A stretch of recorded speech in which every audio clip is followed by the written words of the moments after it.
నిజమైనది, శ్రేష్టమైనది, ఇష్టమైనది, దేవుని సంతోషపరిచేది, దేవుని కార్యాలకు మనల్ని పాత్రులుగా ఎంచేది ఏంటో తెలుసా?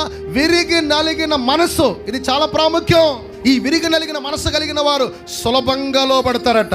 ఈ విరిగి నలిగిన మనసు కలిగిన వారు దేవుని కార్యాలకు పాత్రులుగా ఎంచబడతారట. దీనికి ప్రత్యుత్తరంగా పర్యాయ పదంగా విరిగి నలిగిన మనసు లేని పక్షంలో ఏ మనసు ఏలిపేట చేస్తుందంటే అతిశయించే మనసు, గర్వించే మనసు, లోబడిన మనసు, తిరస్కరించే మనసు, తిరుగుబాటు చేసే మనసు, ఎదురాడే మనసు. చెప్పండి, మన హృదయాలలో ఉండిపోతలేదే మన మనసులలో ప్రవర్తిస్తాయి. దేవుని పిల్లరా, దానికి తాగుకోకూడదు, కానీ విరిగి నలిగిన మనస్సుతో మనం నడిపించబడాలి.